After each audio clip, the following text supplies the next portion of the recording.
we have talked a lot about Ubisoft here, and its current and inevitable absolute collapse, and most likely foreclosure in some way.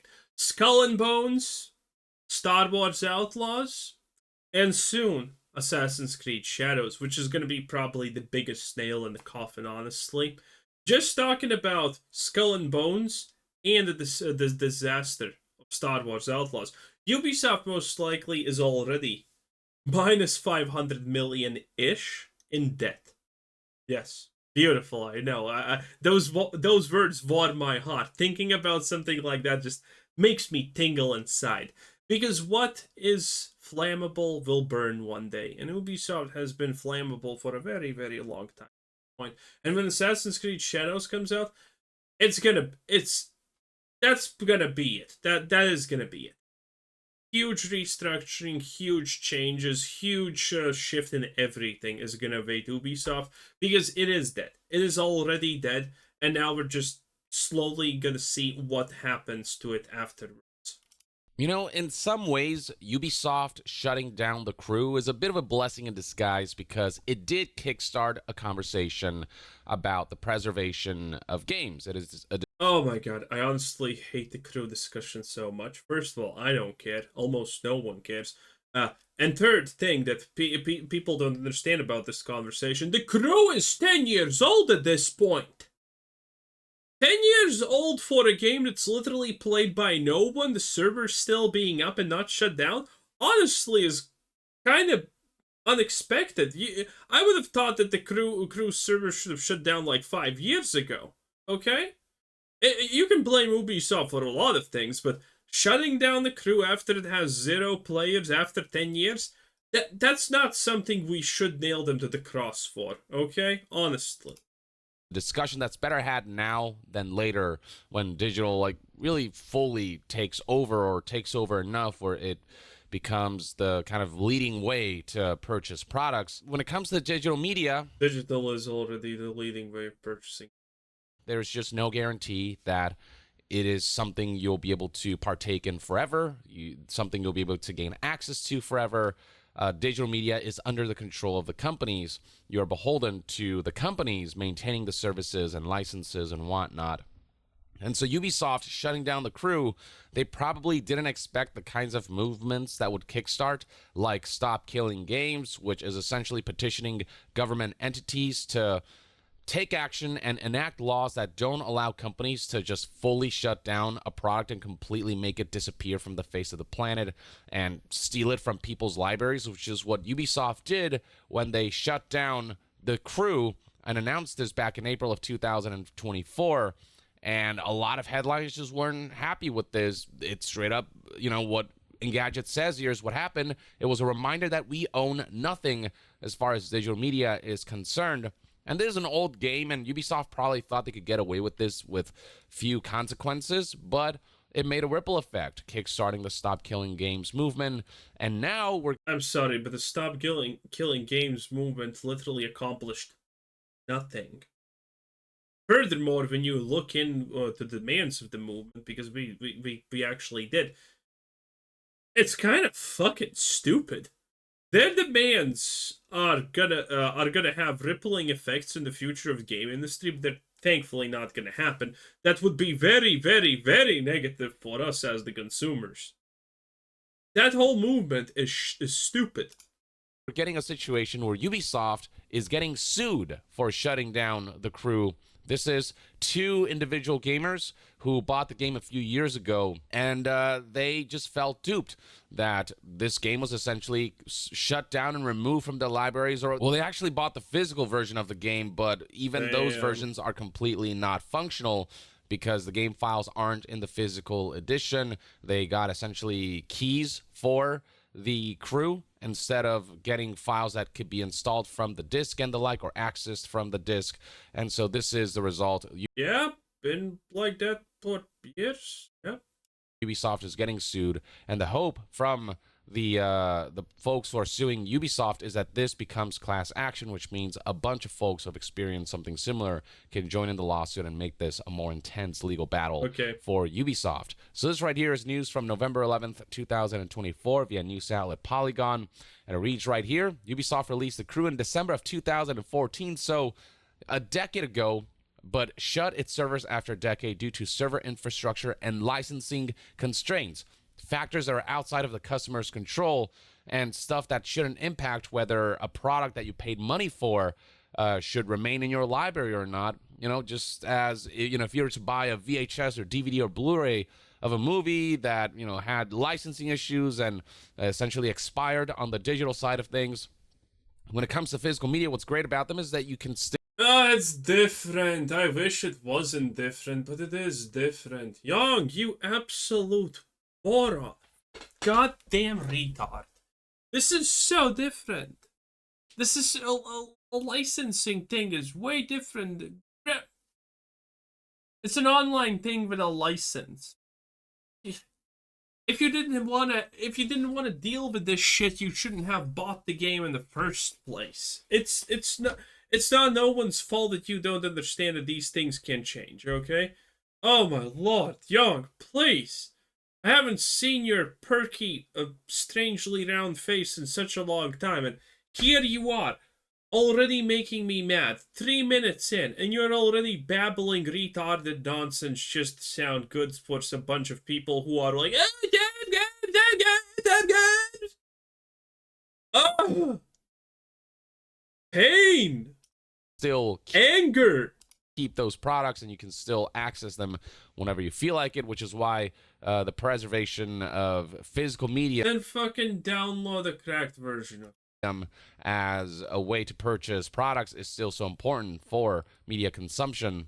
The game became totally unplayable due to its lack of a single-player offline mode. And The Crew isn't the kind of game that can't function as a single player. Frankly, a lot of people were confused that The Crew was online only and that there wasn't some form of an offline mode from the outset, but they never added that or implemented that throughout the last... Well, if you wanted an offline game, shouldn't have fucking bought an online game, huh?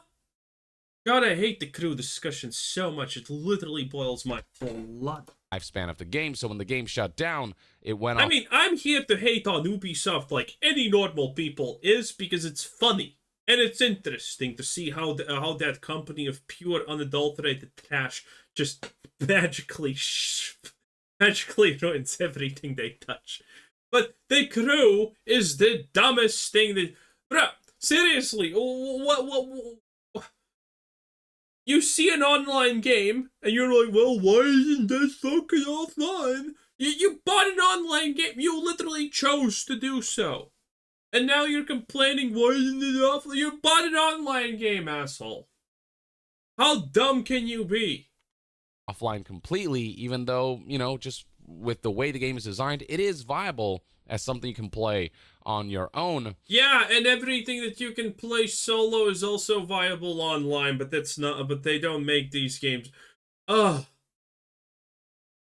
And the only refunds that were provided for The Crew were for those who purchased the game recently, but given the game is a decade old, obviously a lot of people could not participate in the offer. They could not get a refund because they bought the game years back. Yeah. And so this is what lawyers representing the lawsuit... The lawyers are the only ones who are going to make money if this lawsuit happens and if it works out.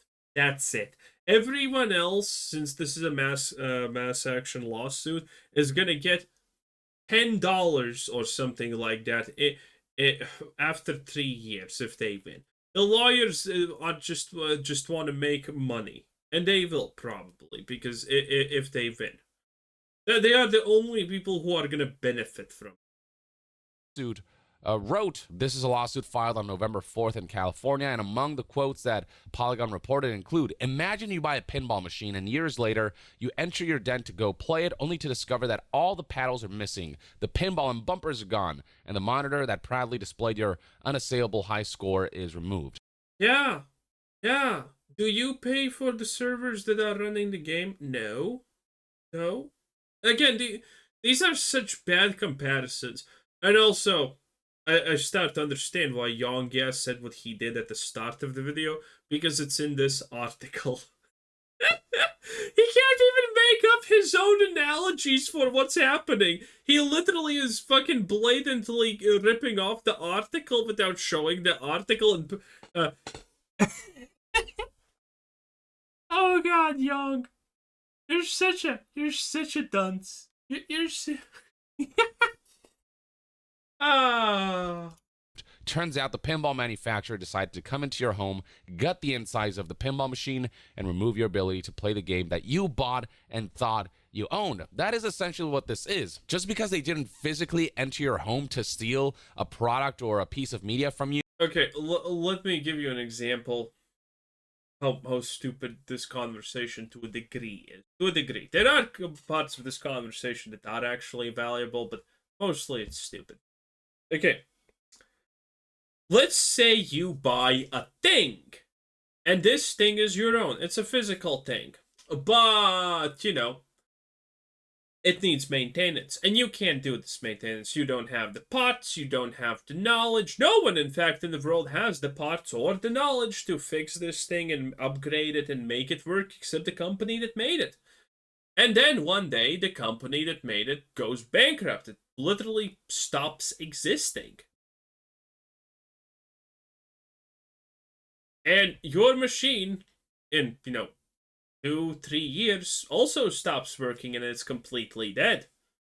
What now? Are you gonna blame the company that went out of business because now the thing that you bought is no longer usable? Probably fucking not, if you're not an imbecile. What are you gonna do then? Sue the company so it needs to resume working, even though it went out of business because of bankruptcy? You doesn't mean that it's not essentially theft. They can just do it digitally now. Digital theft is a thing, and when something gets removed from your library without consent, when it comes to a product that you purchase and you have no leeway for getting a refund, that is... To be fair, if we look at the terms and services, that most likely is a point about you only buying the license to play the game and that it can be revoked for literally any reason that Ubisoft wants. To be fair, that's most likely a thing. Anyway, let's see if there's anything else other than the crew, because this is boring the living shit out of me.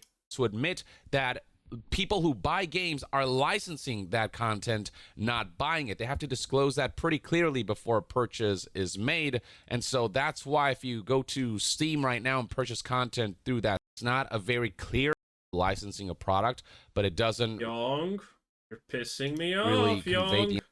I'm gonna fucking ship you back to China. Full terms and conditions and the Steam subscriber agreement.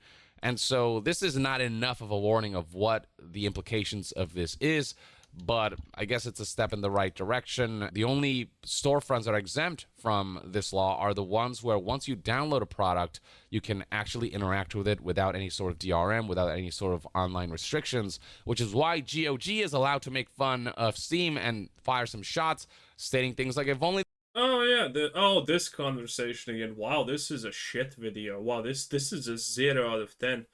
Holy, this is a stupid and annoying video. Yeah, nothing you own on Steam you actually own. Steam can ban you, Steam can take these games away. The company that you bought this from technically can even fucking do that. Yeah, you know why this rule has been made? It's because of the example I just fucking did. Not even 3 minutes ago.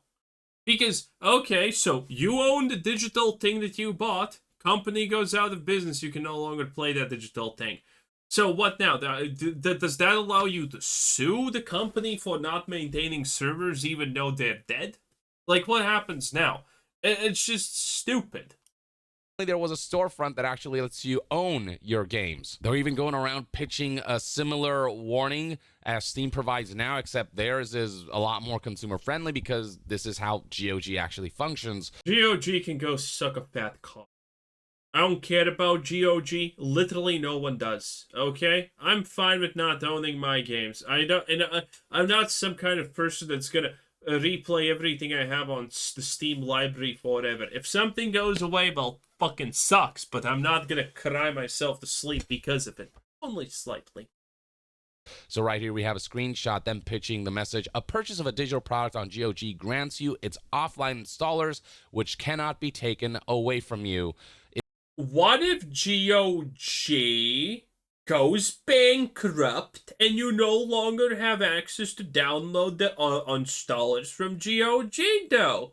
So what, does GOG not have the right to, what happened? Okay, you own the rights to this game. GOG bans your account. You no longer can download the game. I'm not sure if GOG has accounts because that's how little I care. But you get the point. What if GOG bans you and you no longer have access to these things that you bought and clearly own? Is GOG forced now to give you access to them? What if you lose the access again? Ah, it's so stupid. Anyway, Yong, you're pissing me off way too much. I'm not even gonna do the outro. This is such a clickbait shit for your autistic audience. Bad, Yong. Bad.